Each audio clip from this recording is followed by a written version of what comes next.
Hey everybody, welcome back to my basement. It's September 29th, 2020, and I'm going to feature a pick of Machinist tools that I got back on September 18th. And this is going to be a pretty substantial sized pick.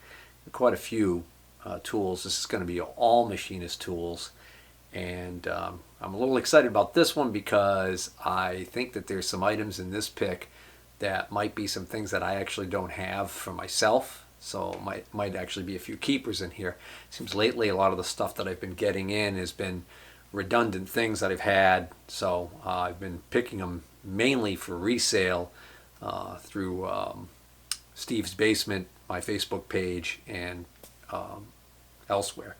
So without further ado, let's dive right in.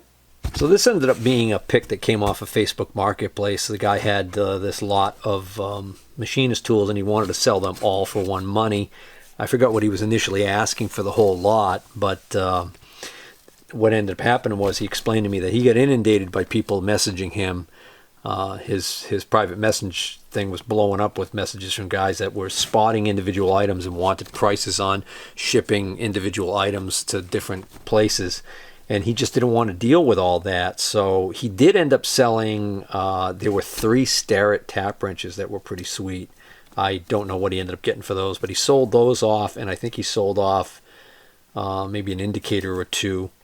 But then everything that was left, we were able to work a deal on. And then, as luck would have it, while I was there were some toolboxes there that he hadn't finished going through, I guess, or for whatever reason. I was able to go through and then pick out other things. And then he explained to me that he needed to keep things separate because he was helping somebody settle an estate type of deal with some of this stuff. So I got these 1, 2, 3 blocks, and this blade also came out of that same estate that he was taking care of. So all of this came out of one place, and then we'll get to some boxes later where I picked even more at that location. So we'll start with going through everything that's in here. So let me get this off the bench and give us some working room. All right, let's start with outside micrometers. So I ended up getting 10 micrometers, and we've got some pretty nice stuff here, and then we've got some, well, not so great stuff here. For instance, this is an early, might be a Brown and Sharp. Well, I don't know who makes that. Kind of reminds me of the Brown and Sharp frame, but that calibration sticker is on it right over whatever the maker's name is. It was calibrated back in '92, so not much value there. This is a Mitutoyo carbide tips. It's a 10th micrometer. This is actually a pretty decent micrometer here. 2 to 3 inch, 0.0001. The lock works. Yeah, that's a nice little micrometer right there. And we got a Sterit. The lock seems to work. Ratchet works. That'd be a cheap Starrett mic for somebody. And this is a Lufkin. It's got the friction thimble, which is working perfectly. The lock works perfectly. This actually does have carbide faces on it too. Huh. In this box, oh yeah, this is the T230FL 1 inch. So T meaning that it's a 10th micrometer, 10 thousandths. It's got the vernier here. 230 means that it's a series 230. FL means it's the friction lock, which is this deal here. Okay. Turn it backwards, it unscrews. You turn it forwards, it slips once it gets to a certain point of friction. All right. So this one actually was laying on the table loose, and then later when I was looking through the other toolboxes at items, I found this box and realized it's probably the box for this one because it's the right style.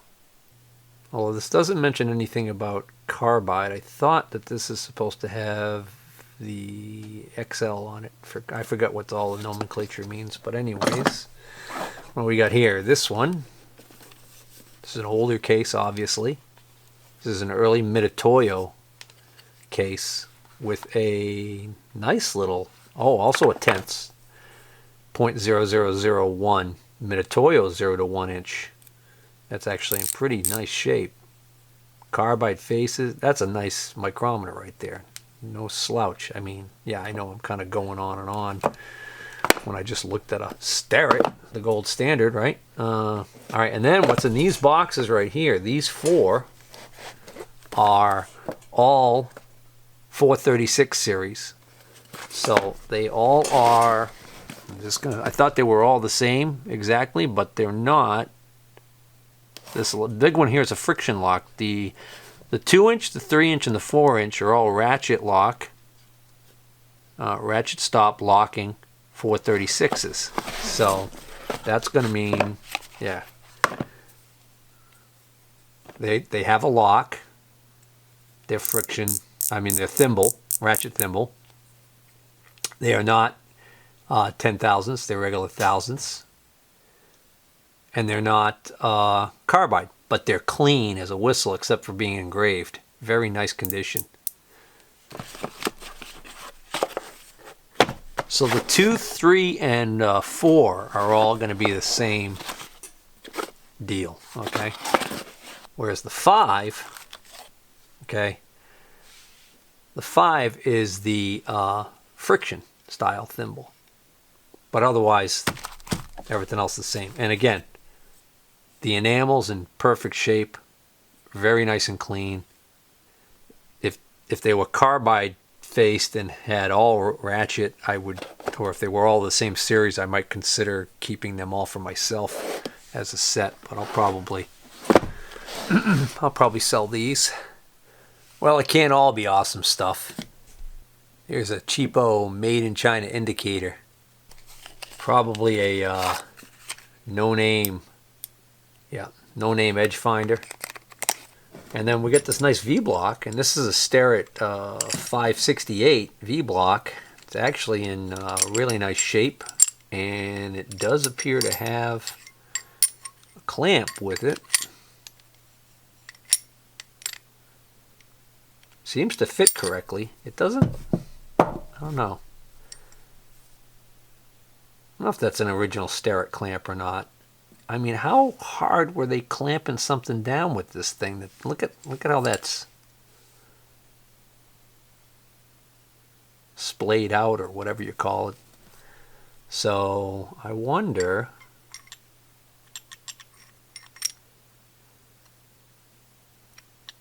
I was wondering whether or not they just bent this out to make this clamp fit on this block.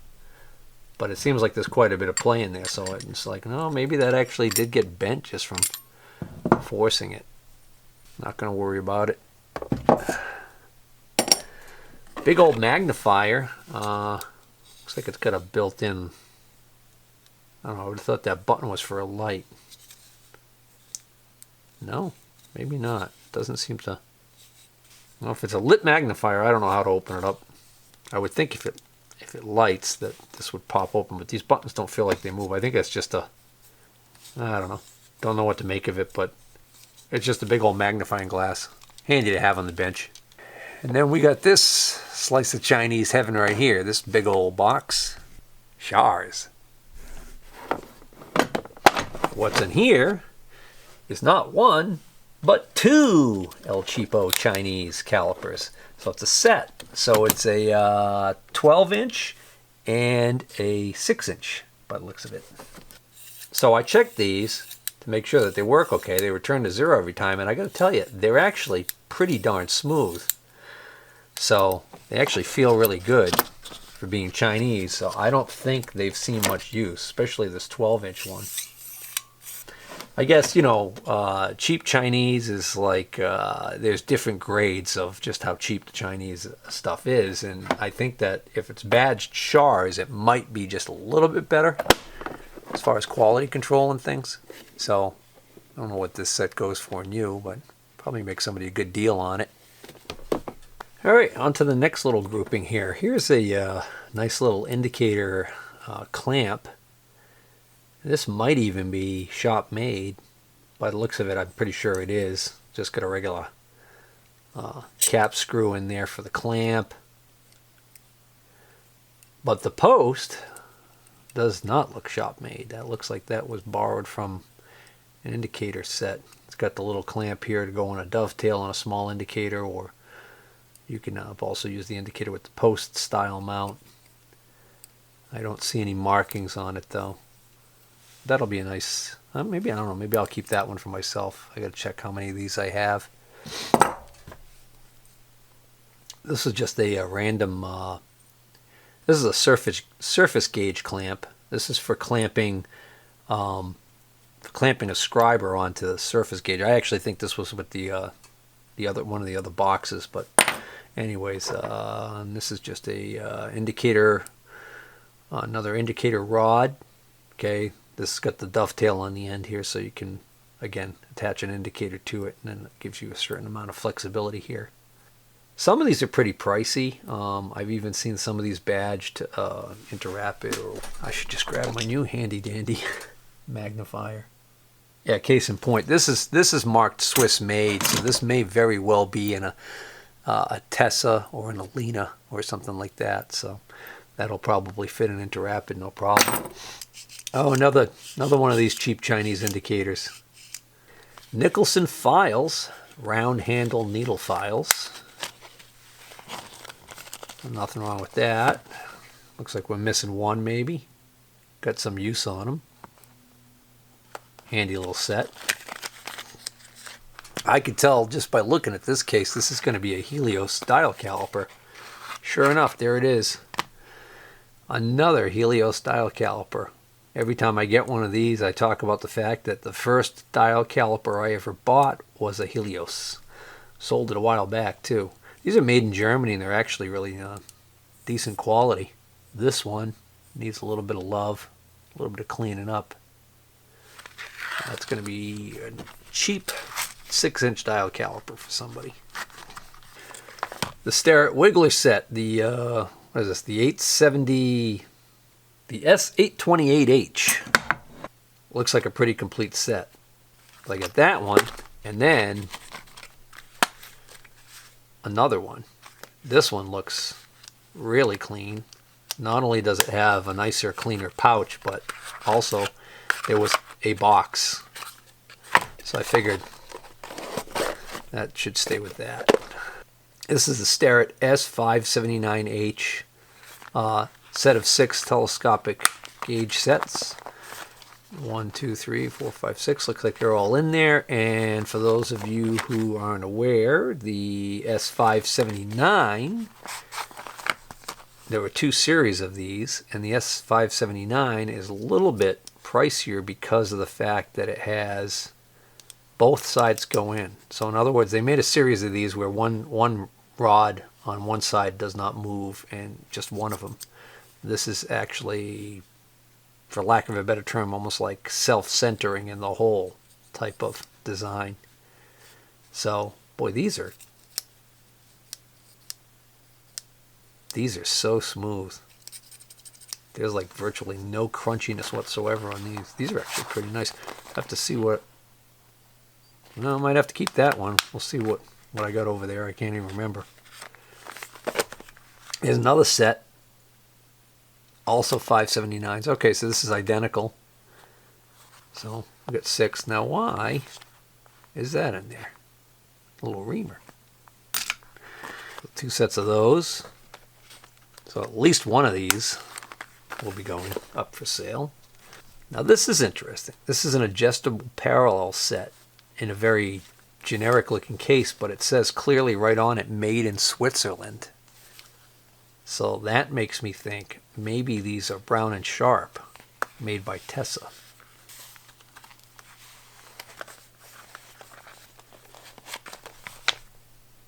Well, these are just marked MGM, but could that be the initials of the owner?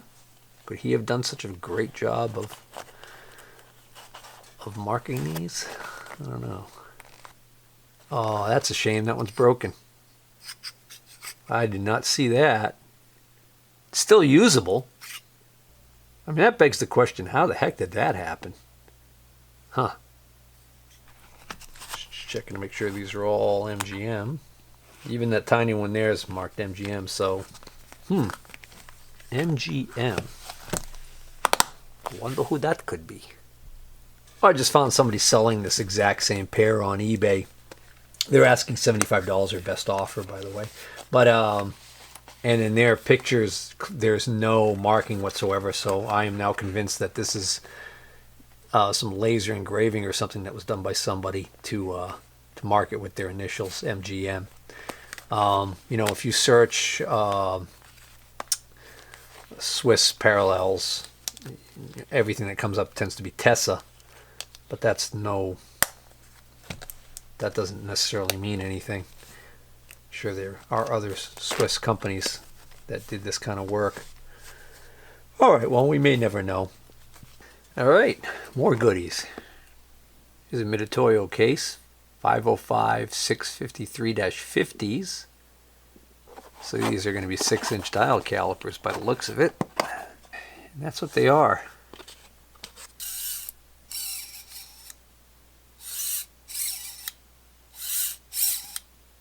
Yeah, return to 0 every time. Pretty decent.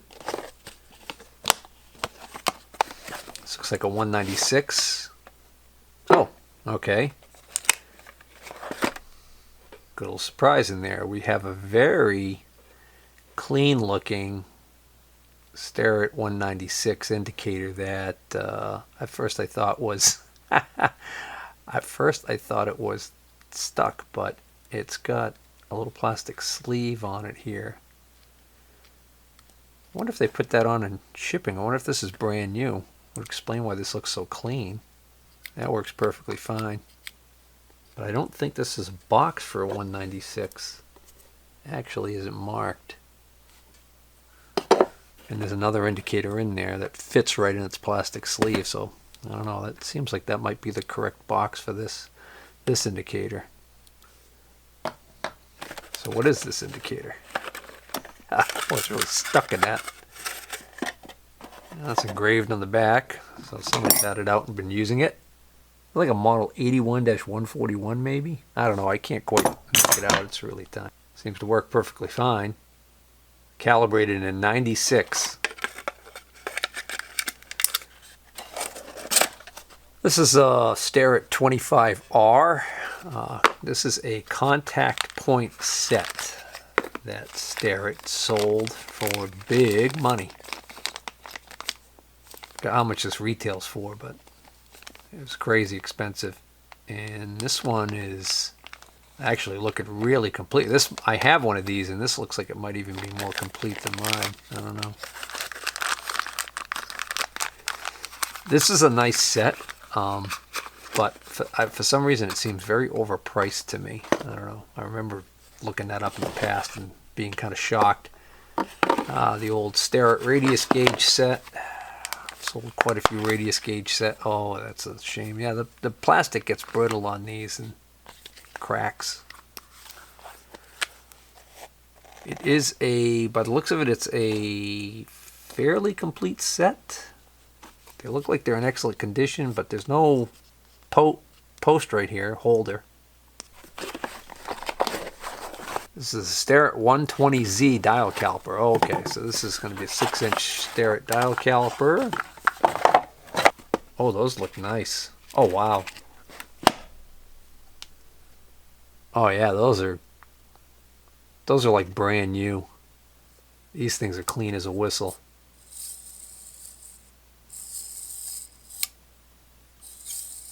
Just the slightest bit of stiction there, probably from just sitting, not being used for a long, long time. But they return into 0 no problem. Oh, those are nice.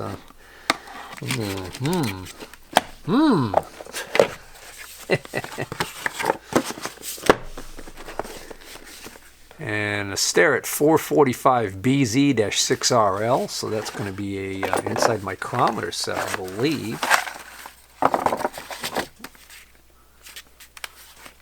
Oh, no, I'm sorry. That's a depth micrometer. Other than being engraved, it's clean as a whistle. Excellent shape. Oh yeah, with the satin chrome, that's a nice set. 1, 2, 3, 4, 5, 6, 7 rods. This is a 0 to 6-inch micrometer set. with 6 rods, and somebody has added this rod that has a ground point on the end for some reason. So this is the last of what's in box number 1, so we'll close out this first episode. Hopefully this is just part 1. So this is a 24-inch hardened Starrett blade for a combination square. So you can put a center head, bevel, protractor, or a square on this. So these are kind of pricey, a little bit harder to come by. So that's a nice find.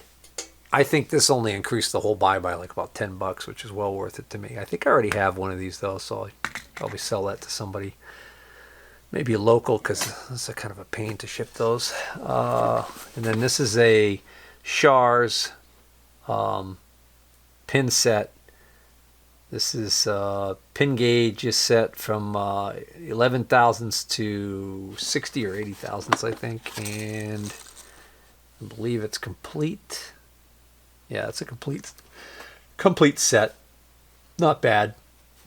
I'll have to compare this to some of the small pin gauge sets I have now and see which one I want to keep. You know, this is Schar's Chinese import. You know, not the greatest quality, but it might be more than sufficient for my needs. And you know, if I've got a more expensive set that I could sell to somebody who needs the higher precision, then I might just do that. This is a 196L or a 645L.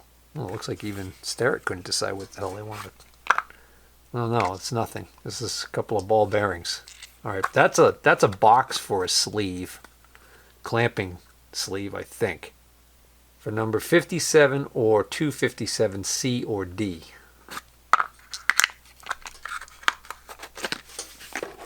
And the last 3 items, we have a nice little Starrett T-handle tap wrench. This is a 93B.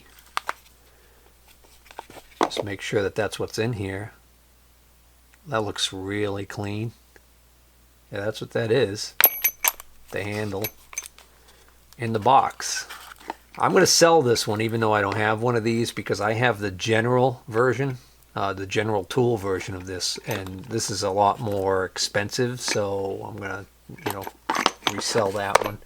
The general ones are fine enough for me. And this is a pair of 123 blocks I spotted, which I had just gotten rid of a whole bunch of extra 123 blocks and pared down my V block collection, but these caught my eye because these are branded Dual.